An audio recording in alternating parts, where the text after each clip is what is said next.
what's up? This is Kimmy the doll. Before I get started with this video, disclaimer, this is going to be spoiler alert. So if you guys haven't seen The Mandalorian season 2, I do recommend go watch it before you watch this video because I'm telling you it's an epic hell of a show. So it's best that you go watch it. But anyway, let's get started with this video, you guys. You guys, I enjoy watching The Mandalorian season 2 and especially the season finale, you guys. And it was a emotional, it was epic, it was a hell of a show, you guys. The part that I loved the most was the emotional bond between Grogu and Mandor. And that scene got me crying like a baby because it is sad to see him saying goodbye to his surrogate son. You know, Grogu looked up to Mandor like his father. And that scene when Mandor showed his face when he took off the helmet and showed Grogu the first time at his face because he in the Mandalorian Creed, you're not allowed to show your face to any of living being, but he broke the rules because he wanted Grogu to see his face, you know, saying goodbye, you know, to see that emotion. And that part reminds me of the Return of the Jedi when Luke took off Darth Vader's helmet and wanted to see his father's face and say goodbye. And that's exactly, I was getting that feel. I know I'm not the only one who think that way because I mean it just feels like it was like similar scene to the Return of the Jedi, but it was so emotional, it was raw, it was got me in tears because I didn't want Grogu to go and I wanted Grogu to stay with the Mandor forever, but Luke is right. Spoiler alert, yes, I will get to the part of Luke Skywalker, okay, you guys? But Luke is right that Grogu needs training to learn how to use the Force to able for him to defend himself because, of course, uh, the Empire still want to kill him or capture him, but we already know they as Moff Gideon said, they already got the blood that they needed from Grogu because he has a very high M count. And by if you guys see the Mandalorian season 2, they were working on some clones. So my speculation is that they're using Grogu's M count blood of to bring back Palpatine. That's just my speculation, but it's just I'm just taking my guess here, so I don't want anybody say, but Kimmy say this and Kimmy say that. I'm just guessing, you guys, so I'm not quite sure yet. But that's what I think they're using Grogu's blood for. So they got what they need. I don't think the Empire will be chasing Grogu, but I'm not quite sure. But it's good that Grogu leaves with Luke because Grogu needs more training of how to handle the Force because he is very small and he can use the Force, but it just really drains him because he's just still a baby and he needs lots of protection, and Luke can do that.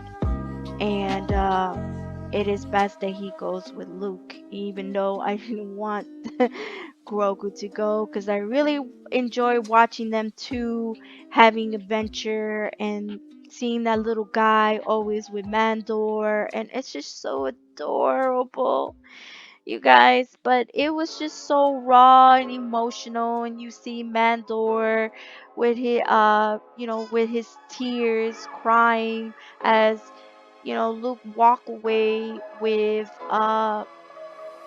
Grogu, you guys.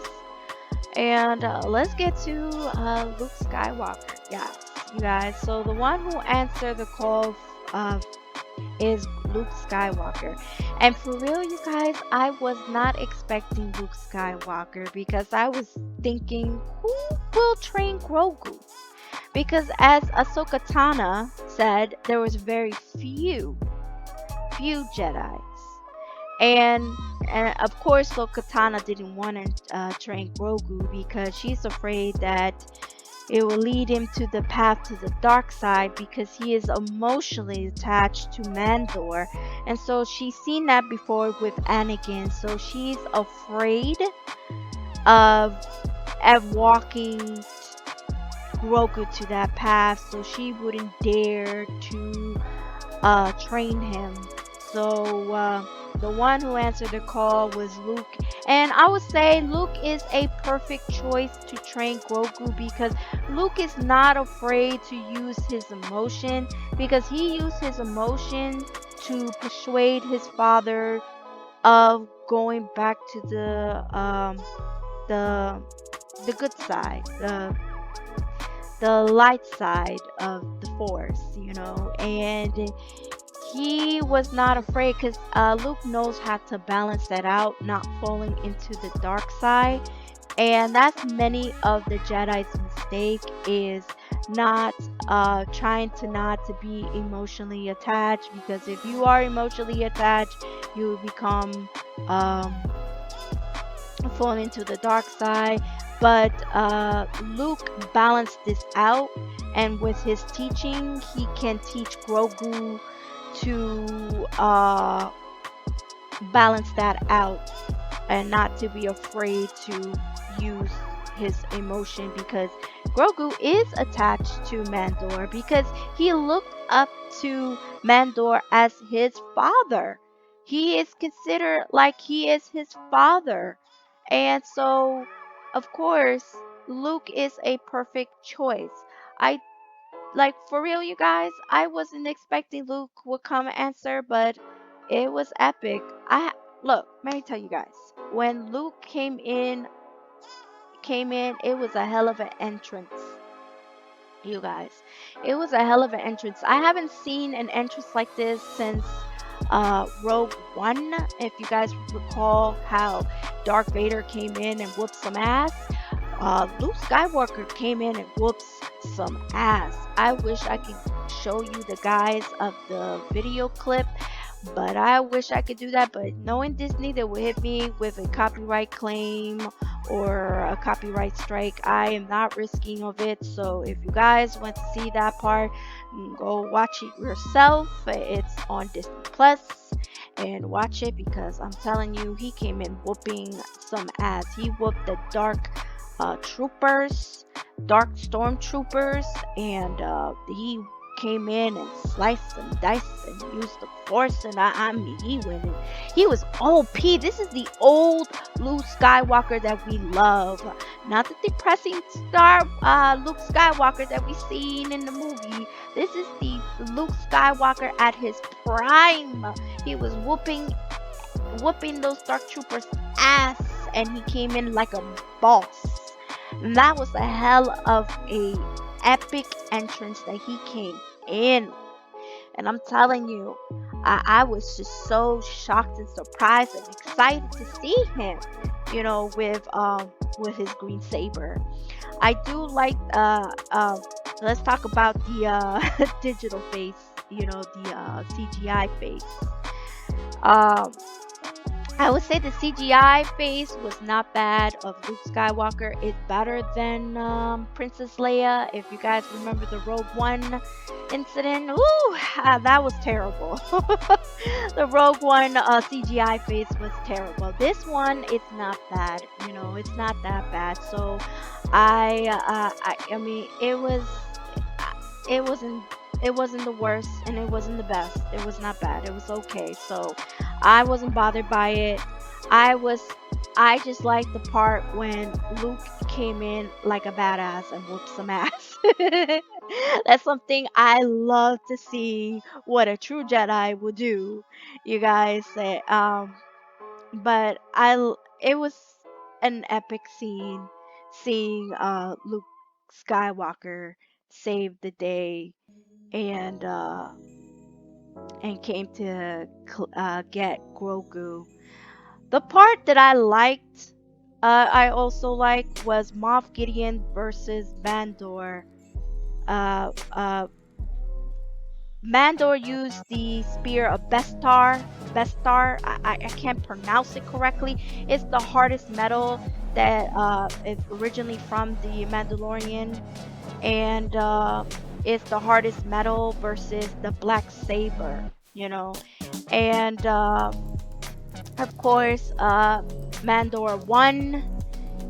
Whooped his ass, but there was a backfire because I'm gonna explain to you guys. Okay, Bo-Katan, if you guys remember her from the Star Wars uh, Attack of Clone Wars. Sorry, you guys, I'm getting that mixed up. Star Wars Clone Wars. If you remember Bo-Katan, she is a royal descent. She is meant to rule Mandalore, and the only way that she can rule Mandalore is to get the black saber back, and Moff Gideon got the saber, so the only way to claim the saber, you must beat that person in battle and claim it and rule Mandalore. But of course, Moff Gideon was sinister. He wasn't there in the room he was expected. I think he was in. He waited. He because he knew Bo-Katan will come to the main room. He went off to the prison room with Grogu, and that's where Mandor went. Because Mandor wasn't expecting Moff Gideon to be there. He was just trying to get Grogu. That's his main objective. But Bo-Katan came along, and she really wanted Moff Gideon and get back the black saber and beat him in battle and claim it. But it backfired because uh I was gonna say Mandor beat Moff Gideon and he claimed the black saber. He was trying to give the black saber to Bo-Katan, but in the Mandalore creed, that you must beat the person in battle. So that means it created a rift between Mandor and Bo-Katan. So they're allies, but now they're going to consider each other as enemy. I guess she's going to fight him for the black saber, and she will do anything to get back to reign of the Mandalore. I don't know if Mandor is going to want to rule or he has any intention of using the black saber. I don't know how's that going to turn out, but I think in Mandalorian season 3, I think they have to fight because she will not take the saber. She will not take it unless you have to be in person, because if she just, let's say she just take the saber, they will look at her being false, and she's like, well, you didn't really beat him in battle, so you're a false leader. So I don't think they're really going to, she, of course, of her pride, and because of the Mandalorian creed, that it is a rule, like you must beat that person in battle to able to claim that black saber. So let's see how this goes in Mandalorian 3, because the Mandalorian season 3 won't come out around Christmas 2001. That'd be next year, you guys. So we got to wait, you guys. So I would say, you guys, I have to give 10 out of 10 for the Mandalorian season 2. This is what Star Wars should be. This is exactly what Star Wars fans been craving for a very long time. Uh, the old generation and the new generation will enjoy this. And Disney, I have to say, you restored my faith again. You restored my faith because let's be real, the movies that we got was shitty as hell. And I don't like the Rise of Skywalker, and I already said it like a thousand of times. You already guys knows the reason. I made a video about it.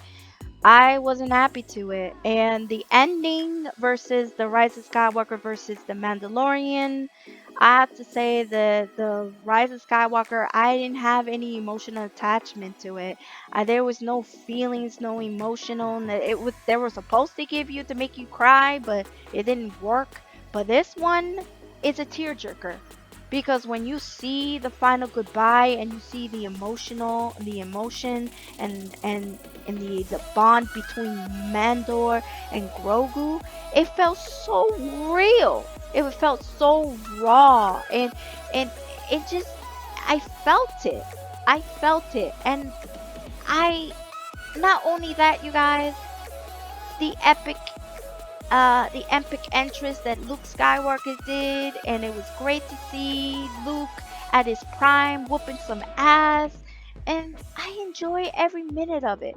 The Mandalorian season 2, each episode was a hell of a ride. I enjoy it. I watched it every Friday. I never missed it, and I was like, what happened next? I want more. And that's exactly what Disney gave us. It was perfection. Perfection. This is what Star Wars meant to be.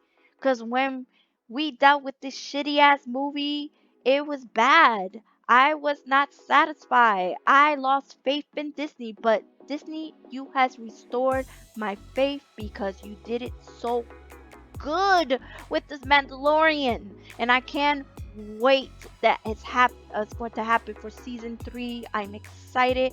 It's sad because I gotta wait for next year, but I'm happy because we got our conclusion, and it was a hell of an ending. It was bittersweet.